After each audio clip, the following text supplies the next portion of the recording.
아주 오래전의 이야기입니다. 어느 날 먼 친척이 찾아와서 결혼한 30대 중반의 딸이 엄마인 자신과 얘기도 안 하고 등 돌리고 산다라고 하소연을 합니다. 옆에서 듣고 있던 제가 엄마한테 뭔가 섭섭한 게 많지 않을까요? 대화를 해보세요 라고 했더니 버럭 화를 내면서 내가 지한테 최선을 다했는데 내가 뭘 잘못했다고 라는 말을 합니다. 그 먼 친척분은 자신이 잘못한 게 하나도 없는데 왜 그런지 모르겠다라는 태도였던 것이죠.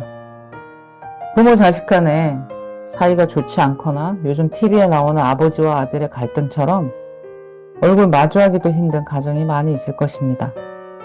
세대 간의 화법 차이, 세대 간의 가치관 차이, 내가 모르는 부모의 세월, 내가 모르는 아들과 딸의 고민, 이런 것들이 켜켜이 쌓이고 쌓여서 커다란 벽을 만들어 버렸겠죠. 대화란 이렇게 중요한 것입니다. 평소에 작고 소소한 시덥지 않은 농담 같은 대화 속에서 그 사람의 생각과 고민과 희망을 알게 되고 그것을 알아가는 과정이 진정한 관계라는 생각이 듭니다. 매일 마주보는 가족 간의 대화가 단절되다 보니까 남보다 못한 사이가 되고 그것을 더 뛰어넘어 이해받지 못하는 것에 대해서 자식이라는 것들이 부모 마음도 모르고 혹은 부모라는 사람들이 감싸주지도 못하고 하는 원망과 미움과 애증만이 가득 차게 되는 결론을 맞이하게 될 수도 있죠. 부모들에게는 미안한 말이지만 이런 갈등이 생긴 집안이라면 부모가 먼저 다가가 자식의 말을 들어줘야 합니다. 물이 절대 아래서 위로 흐르지 않듯이 윗사람이 아랫사람에게 손을 먼저 내밀고 그 상처받고 생긴 속살을 어루만져줘야 합니다. 물론 먼저 포용하는 자식도 있습니다. 명리에서 인성을 중요하게 쓰는 사람이라면 부모를 가여이 여기고 자기 할 일을 하며 부모에게 최대한 짐을 덜어주려고 애쓰며 살 것입니다. 더 나아가 부모를 끌어안고 그 상처 많은 세월에 약을 발라주려고도 할 것입니다. 인성은 참고 인내하고 기다리고 받아들이는 성분이기 때문에 그렇습니다. 효자라는 소리를 듣는 것도 이 인성이 있기 때문입니다. 하지만 그건 인성을 쓰는 자식의 경우인 것이고요. 부모 자식 간의 갈등이 있고 아버지 혹은 엄마가 자식을 강압적으로 대한다거나 아니면 자식이 아버지 엄마를 부모 취급하지 않고 무시한다거나 하면 사주팔자 구성이 극과 충의 관계일 가능성이 매우 큽니다. 은근하지만 깊은 미움이, 괜히 싫은 마음이, 자식이고 부모지만 가까이 하고 싶은 마음이 안 든다면 원진과 귀문의 관계일 수도 있습니다.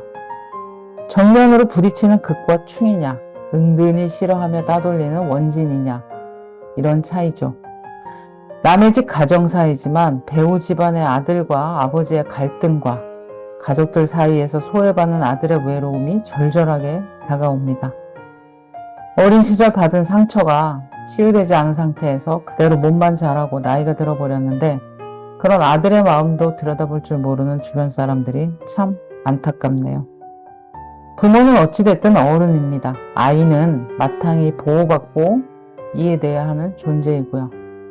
부모가 내 입장도 생각해봤으면 좋겠다라고 이야기하는 것은 어릴 때 충분한 사랑과 진정한 관심과 신뢰 그리고 행복한 추억이 있는 상태에서나 가능한 이야기이고요. 어릴 때 그런 것들이 없는 환경에서 자란 몸만 큰 자식에게 그런 부모의 입장을 생각해주면 좋겠다라는 이야기는 답이 없는 문제지같이 보입니다. 극과 충의 관계든 원진, 귀문의 관계든 부모 자식 간의 관계가 늘 적대적이라면 자식은 빨리 독립하는 게 좋고 가끔 보면서 사는 게 맞습니다. 아마 처음에 이야기했던 먼 친척분과 그 딸의 관계도 공감과 교감의 교차 지점 없이 평행선처럼 달리지 않을까 싶은데요. 상처받은 아이를 품고 있는 어른이 부모에게 듣고 싶은 말은 아들아, 내가 모질어서 그리고 상처 줘서 미안하다라는 말입니다. 어린아이들은 무조건 보호받고 사랑받아야 합니다. 진짜 사랑을 받지 못한 상처받은 아이는 나이 80의 노인의 모습에서도 망령처럼 나타나게 되니까요. 여러분의 소소한 응원을 부탁드립니다.